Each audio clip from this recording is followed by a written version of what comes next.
Trump voters are waking up to buyer remorse. They want their vote back. Or as one Trump voter put on social media, I voted for this guy 3 effing times. What a moron I am. I'm Michael Popok. We're not morons here. We're on Legal AF. Here's what's happening. If people thought he was going to snap his fingers and fix the trade war problem created by his tariffs overnight, and because it had a one-day momentary increase in the stock market, you're wrong. The trade world has already begun to adjust to the new world order of Donald Trump imposing sanctions on 180 different countries, and they're trying to find new routes for their products, trying to avoid the tariffs in the United States, which means it will lower global trade, especially to the United States. U.S. companies are starting to consider, and some have already, imposing on consumers directly a Trump liberation tariff surcharge tax on their products, anywhere between $5 and $10, or up to 10 to 20%. That's what tariffs are on the U.S. consumer side. They are increases in prices at a time when the real reason that people voted for Donald Trump was for the false hope that he would do something greater for inflation and to pay back the Biden-Kamala Harris administration for not moving quicker on inflation. Sure, transgender sports seems to be something that people were also concerned by, but I cannot believe that was the driver for millions of votes about, well, who's using what bathroom and who's playing on what sport team. What it was is as what it always is. It's the economy, stupid. And that's a lesson that's been learned by every president, by Donald Trump, going back 100 years. Here's what some Trump voters, Huffington Post did a nice job on this. Here's what some Trump people are posting on social media to show you that there is already a crack. One MAGA couple reports that their business is completely at risk because they get 80 to 100% of their suppliers are from overseas and they have no U.S. options. They have a supply chain using expats in Taiwan, but that 34% tariff in Taiwan threatens their business. There is the MAGA voter who claims in social media, I'm sure rightly so, that he's already lost 5% of his retirement portfolio because of the Trump global tariffs. I think it's more like 15 or 20%.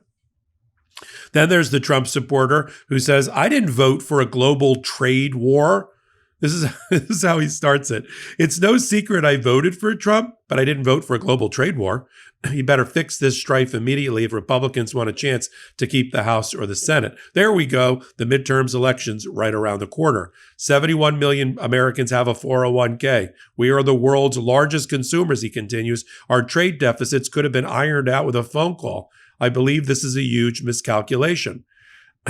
Other conservatives have joined forces to say that tariffs are a terrible idea. That's why Donald Trump decided, after watching a cable TV news show with Maria Bartiromo, this is how he makes policy decisions, to hit the pause button, the emergency brake, sending the economy lurching again and everybody running for cover. There's conservatives, including on social media, not just the people that run major hedge funds and private equity funds, but just regular conservative voters who say tariffs are economic suicide. Here's one that wrote, I'm coming to the conclusion that the numbers are largely invalid. Let's hope they are just a bargaining ploy. I sure hope so. It would be economic suicide and electoral suicide for these to remain in place. You see how people are quickly tying together the electoral fortunes of the Republican Party and Donald Trump with their pocketbook issues, because that's how it's always been and that's how it will always be. Another Trump voter said his entire life savings has been wiped out.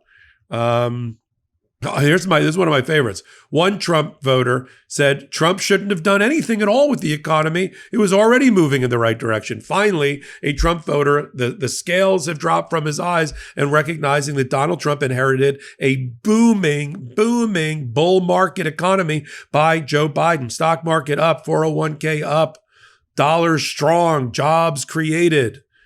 GDP, gross domestic product, high, chip manufacturing, back in America, oil and gas production. See how nostalgic we are for November? with the Biden administration. The only thing with the leftover was that sticky little thing called inflation, and that was trending in the right direction, as were gas prices. So I agree, we shouldn't have done it at all. I'm ashamed to have voted for this. Another Trump voter.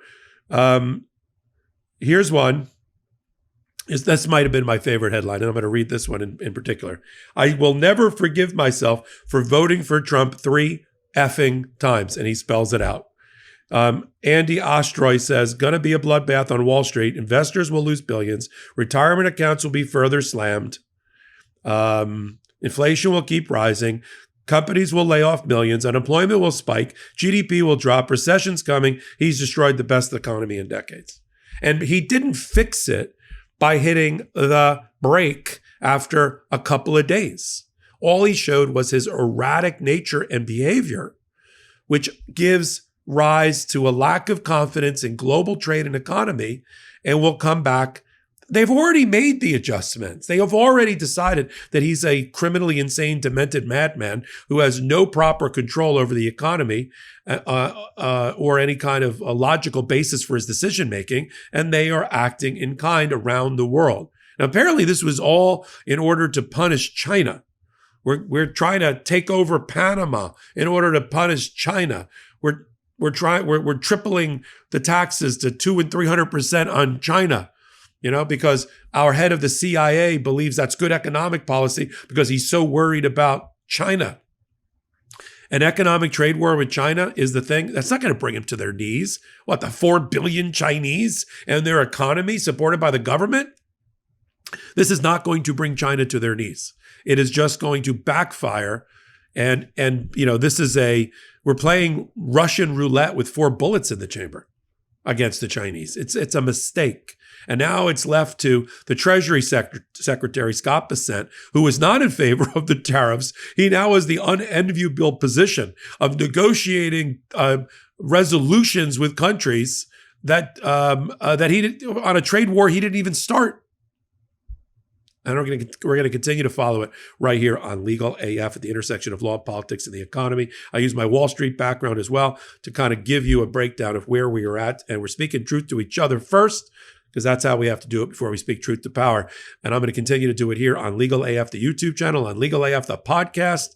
Join us. It's easy.